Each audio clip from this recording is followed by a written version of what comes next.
BRICS em Brasília, encontro das 5 maiores economias emergentes, mexe com o trânsito e com a rotina da área central da cidade. Crise no PSL. Bolsonaro reúne deputados hoje e pode anunciar saída do partido que o elegeu. Reforma da Previdência, agora é pra valer. Com a PEC promulgada hoje, a gente relembra como fica a vida de quem se aposentar a partir de agora. Olá, muito boa tarde para você. Eu sou o Sérgio Amaral e começa agora o Band Cidade, primeira edição.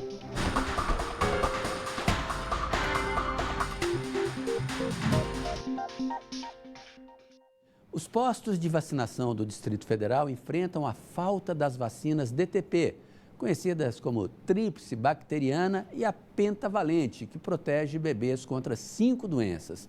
A Secretaria de Saúde confirmou a falta de estoque e diz que aguarda remessas do Ministério da Saúde. Quem depende do Serviço de Saúde Pública do Distrito Federal vem sofrendo com a falta de algumas vacinas para crianças. Nas últimas semanas, faltaram doses da pentavalente e da DTP, mais conhecida como tríplice bacteriana. A Lilian foi ao Centro de Saúde número 10 de Ceilândia para vacinar a pequena Maria Eduarda e não escondeu a preocupação diante do problema. O coração fica partido só de saber que o seu filho pode estar correndo um risco, né, de não estar tendo a vacina para tomar, né, para aplicar neles. A gente fica assim bem ansiosos para poder dar e futuramente não dar nenhuma doença neles, né? Alguns postos foram abastecidos com a pentavalente na semana passada. A vacina protege os bebês contra 5 doenças, entre elas tétano, hepatite B e meningite. Mas a DTP, que imuniza contra difteria, tétano e coqueluche, está em falta em praticamente todos os lugares. Segundo o Ministério da Saúde, o DF recebeu este ano 35 mil doses da DTP. Só que a distribuição da vacina foi suspensa em junho pela Anvisa por problemas de segurança. A expectativa é que o próximo lote seja liberado somente em dezembro. Enquanto isso, crianças ficam expostas a doenças graves, como alerta essa infectologista. A difteria tétano, ela começa a ser dada para gestante, já para proteger o bebê na barriga da mãe. Então, se ela não toma essa vacina, ele já nasce sem anticorpos protetores. E nos 2 primeiros meses, ele não vai ter proteção. Então, o risco é elevado para esse bebê de pegar essas doenças. Joana Dark ainda lembra que a vacina é a forma mais eficaz de combate às doenças e quem não toma a dose precisa ficar em isolamento. Se não tiver possibilidade de vacinar, aí infelizmente é limitar mesmo a circulação da criança. Mas tem que fazer as vacinas. Acho que o Brasil, a gente precisa providenciar o insumo para evitar complicações. Em nota, a Secretaria de Saúde informou que recebeu 27% do total necessário para o mês de doses da pentavalente. As vacinas foram entregues e, por enquanto, o estoque de distribuição está zerado. A Secretaria de Saúde aguarda o envio de nova remessa pelo Ministério da Saúde. E o Ministério da Saúde informou que a remessa de vacina pentavalente, comprada pela Organização Pan-Americana da Saúde, foi reprovada em testes de qualidade feitos pelo Instituto Nacional de Controle de Qualidade em Saúde. Por isso, as compras com o antigo fornecedor foram interrompidas. O pedido para reposição já foi feito, mas ainda não há disponibilidade imediata da vacina, já que ela não é fabricada no Brasil. A nota informa também que, quando os estoques forem normalizados, o que não tem data para acontecer, o SUS vai fazer uma busca ativa pelas crianças que completaram 2, 4 ou 6 meses de idade entre os meses de agosto e novembro. Em uma agenda cheia de compromissos, o presidente Bolsonaro se reúne hoje com parte dos parlamentares do PSL, o partido dele. Depois de tantos desencontros e guerra interna, o presidente pode anunciar hoje a saída do partido. Os detalhes chegando ao vivo com a Renata Dourado. Boa tarde, Renata. O casamento chega ao fim, como diz o próprio presidente? Um divórcio aí, talvez teremos isso, né? Pois é, há essa expectativa. Então, logo mais vai ter uma reunião lá no Palácio do Planalto, obviamente com o presidente Bolsonaro e alguns parlamentares ali do PSL. A gente lembra aqui dessa racha, nessa divisão dentro do partido. Então, de um lado, tem aqueles que apoiam o presidente Bolsonaro, de outro, tem aqueles que apoiam o presidente do partido, Luciano Bivar. E, obviamente, nessa reunião de hoje, vão ter aqueles apoiadores do presidente Bolsonaro. Então, a ideia, Sérgio Amaral, e aí é uma expectativa para ver se ele anuncia de fato isso hoje, é que o presidente crie uma legenda, crie um partido, né? E aí traga com ele não só essa dissidência aí dentro do próprio PSL, mas algo em torno de 100 parlamentares. Essa ideia, então, obviamente, que ele vai fazer o convite para outros parlamentares de outros partidos também. Então, fala-se, portanto, em criar essa legenda por meio de um aplicativo, porque criar um partido no Brasil não é um processo tão simples e tão fácil. Para a gente ter uma ideia, existem cerca de 30 partidos aguardando aí essa decisão, essa autorização da Justiça Eleitoral. Então, são necessárias pelo menos 500 mil assinaturas, né? E a ideia, portanto, é criar um aplicativo para colher essas assinaturas de forma virtual. E essa assinatura, ela é checada uma a uma, né? Para não correr o risco aí de ter assinaturas falsificadas. Então, é um processo lento e relativamente demorado. A ideia também é criar uma espécie de vaquinha virtual para que essas pessoas que adentrarem, portanto, nessa nova legenda pudessem aí ou possam contribuir mensalmente. Mas aí tem outros pontos também a serem analisados. Por exemplo, para que um parlamentar saia de um partido, ele tem que apresentar motivos plausíveis, motivos reais, correndo o risco, inclusive, de perder, portanto, esse mandato. Então, são vários fatores que estão aí, que estão relacionados a essa decisão do presidente Bolsonaro. E a gente lembra aqui que um dos fatores que contribuíram, se não o que de fato contribuiu para essa dissidência, é a questão do fundo eleitoral, esses recursos do fundo eleitoral. Então, os aliados do presidente Bolsonaro dizem que o PSL recebeu ou vai receber ao longo desse ano cerca de 110 milhões de reais. E eles pedem clareza, eles querem saber aonde de fato esses recursos estão sendo aplicados. Por outro lado, o presidente do partido diz que há sim essa clareza com relação a esses recursos. Enfim, então há toda essa polêmica. Vamos aguardar, a reunião está prevista para as 4 horas no Palácio do Planalto e pode ser, portanto, que o presidente Bolsonaro anuncie esse divórcio, anuncie essa saída do PSL. Vamos ter que aguardar, Sérgio. Obrigado, Renata. Cláudio Humberto, na sua opinião, esse divórcio é inevitável mesmo e causado pelo vil metal? E causado também pela intolerância, né? O presidente Jair Bolsonaro até causa desconforto aos brasileiros que o presidente da República, em vez de estar governando, tomando decisões em benefício da população, vai gastar o seu tempo ou consome o seu tempo cuidando dessa questão partidária. O presidente da República não é para isso, né? O tempo do presidente é precioso demais para estar cuidando dessas picuinhas, né? Na verdade, ele se viu obrigado a fazer isso em razão do problema que ele próprio criou, né? Tudo isso porque ninguém pode tocar nos filhos do homem. Tocou nos filhos do homem, ele vira uma fera, né? O senador Major Olímpio não admitiu ser tratado como um moleque pelo senador Flávio Bolsonaro e resolveu, então, enfrentar o senador o Eduardo Bolsonaro. E outros parlamentares, como o antigo líder, o delegado Valdir, também resolveu bater cabeça com o senador o deputado Eduardo Bolsonaro, também caiu em desgraça. E aí o presidente começou a chutar o pau da barraca contra o seu próprio partido, porque o presidente do partido não saiu em socorro dos filhos dele. Então ele resolveu simplesmente dinamitar a sua base de apoio mais sólida, que era o próprio partido que o elegeu. E, na sua opinião, isso pode ter reflexo nas votações do Congresso? Eu acho que sim, pode ter. A maioria dos deputados, quase todos os deputados, se não todos, do PSL, ainda que não saiam do PSL, continuam apoiando o governo Bolsonaro, né? Eu acho que isso, com relação a isso, não haverá alteração. Mas só um esclarecimento necessário: quando o deputado federal deixa o partido para fundar outro, a legislação também prevê essa medida e ele, com isso, não corre o risco de cassação de mandato. O governo decidiu extinguir, a partir de janeiro, o seguro obrigatório que indeniza vítimas de acidente de trânsito, o DPVAT. O objetivo, segundo a equipe econômica, é evitar fraudes e reduzir os custos de manutenção do programa, que no ano passado pagou mais de 1 bilhão e 900 milhões de reais para quem sofreu acidentes. Foram identificadas quase 12 mil fraudes. Cláudio Humberto, aí é aquela história do sujeito que ficou sabendo que foi traído e vendeu o sofá da sala? Pois é, o que a gente está vendo é o seguinte: é muito boa essa decisão do presidente Bolsonaro. Tem um problema que ele cria com isso, que é para a gestão pública e para os órgãos públicos, porque de alguma maneira esse dinheiro do DPVAT também ajudava a financiar um pouco Reparar o SUS, né? Reparar o SUS, compensar o SUS pelas despesas que tem tratando das pessoas que são vítimas de acidentes de trânsito. O problema é que esse DPVAT foi uma ideia brilhante de algum pilantra muito sabido que criou esse negócio do seguro obrigatório durante o regime militar. Como qualquer ditadura, aquilo ali foi imposto. Os governos que se seguiram eram abordados pelos criadores desse verdadeiro cartório, né? Um verdadeiro cartório.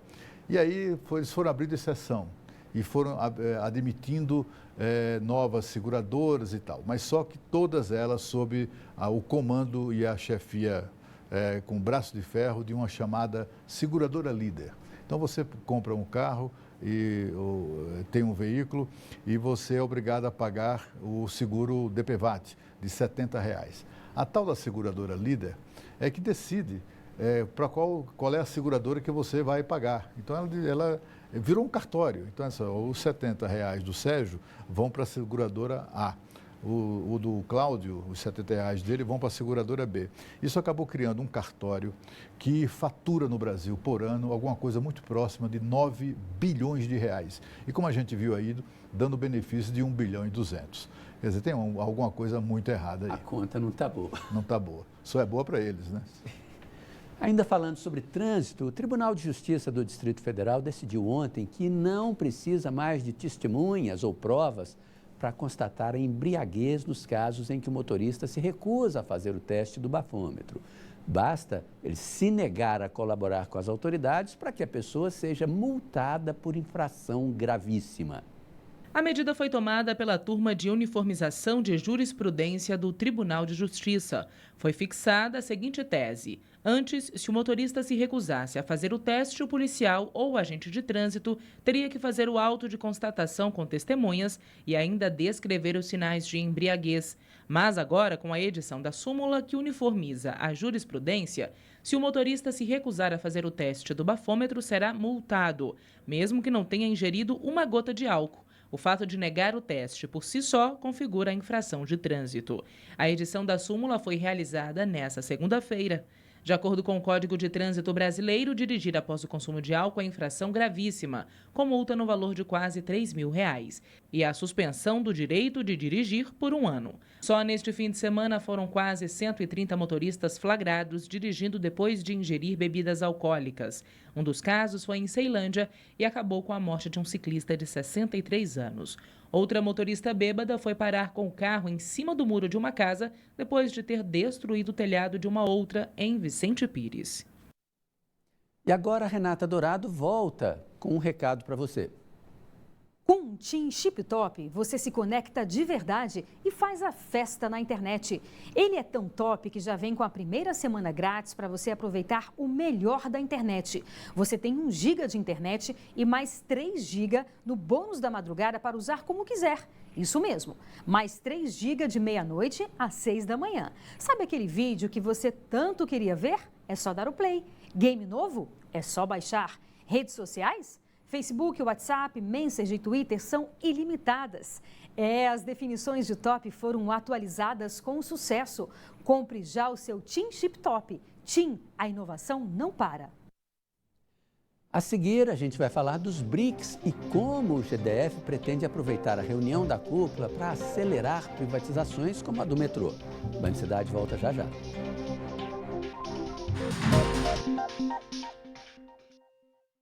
Band Cidade.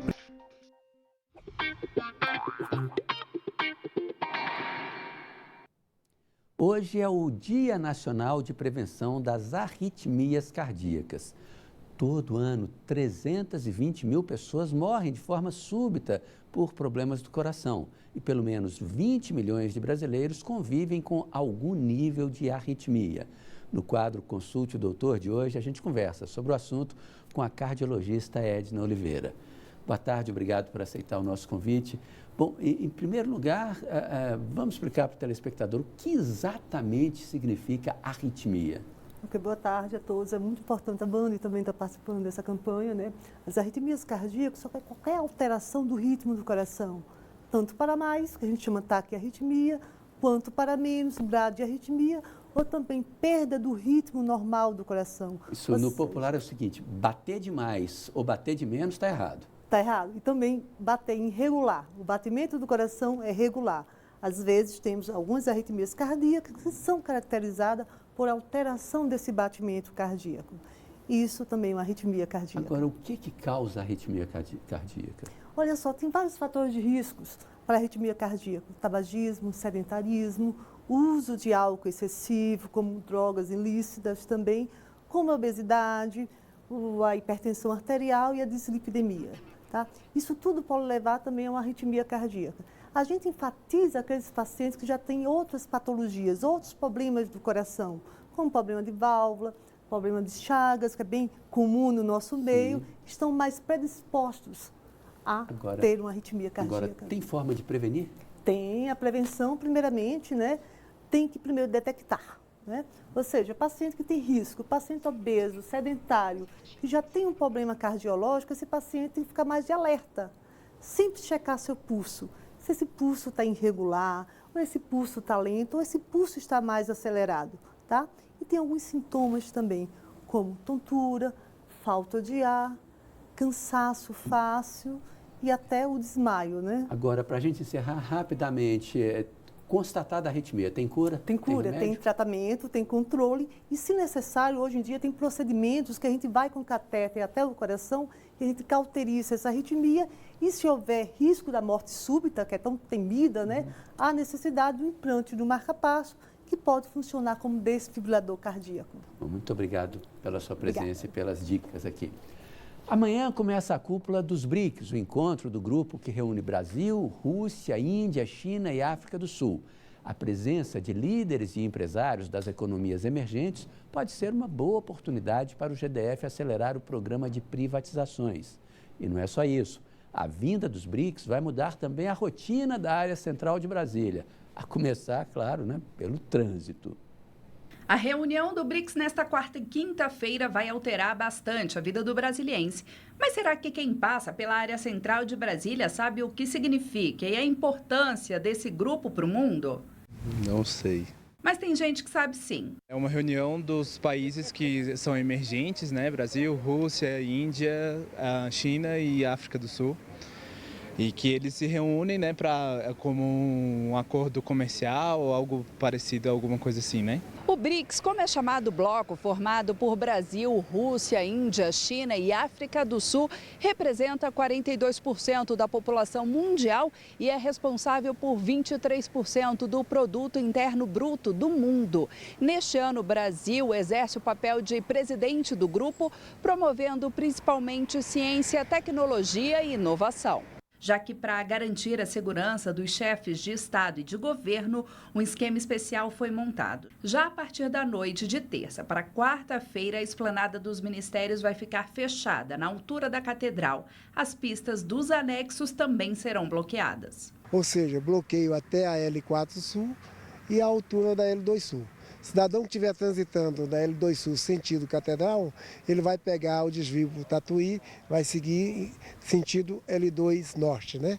Quem vem da rodoviária será desviado para L2 Sul. Nesses 2 próximos dias, que serão marcados por mudanças no trânsito e também por reuniões estratégicas entre autoridades, quem também espera colher frutos da reunião do BRICS é o governo do Distrito Federal. O GDF vai aproveitar o evento para avançar em projetos de parcerias público-privadas e na privatização da SEB e do metrô. Mas nas ruas, pelo menos quando o assunto é deixar nas mãos da iniciativa privada o transporte público, o cidadão pede calma ao governo local. O metrô, no restante do mundo, ele não dá lucro, né?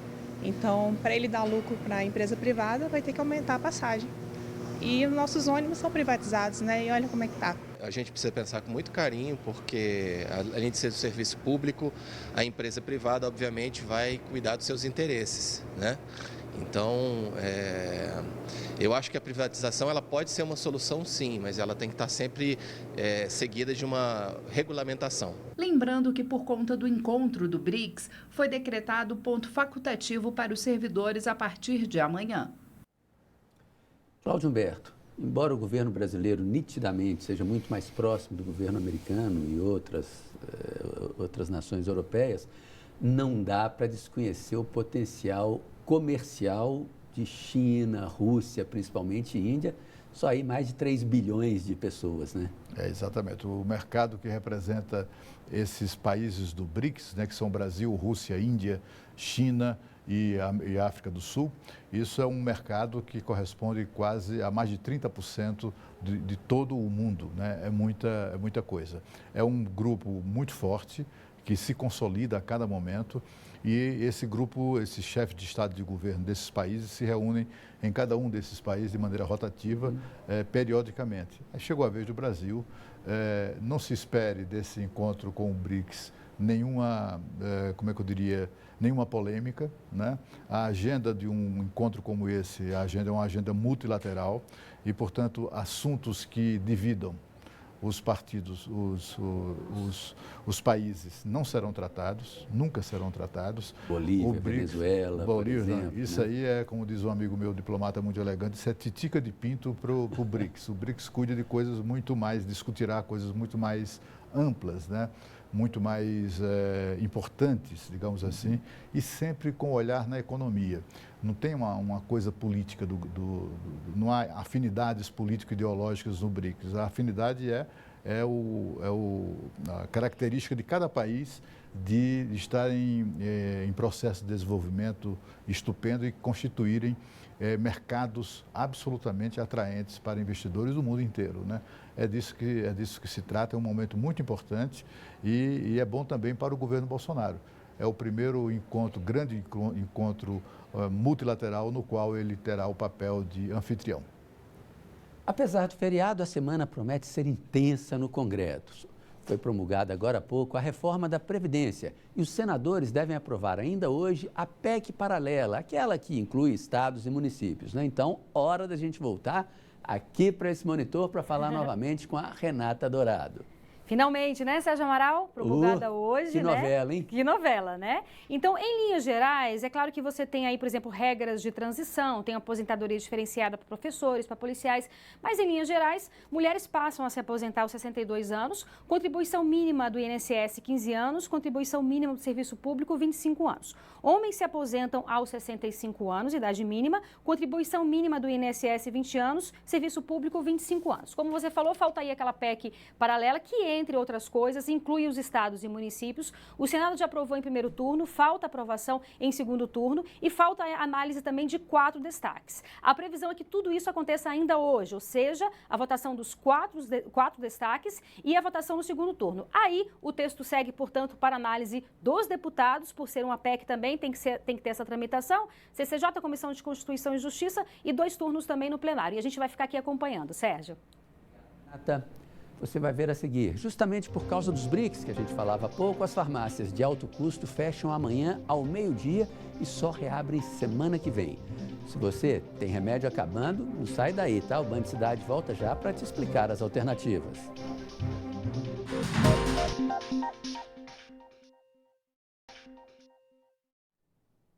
Com o ponto facultativo, as farmácias de alto custo fecham amanhã ao meio-dia e só voltam a funcionar na próxima segunda-feira.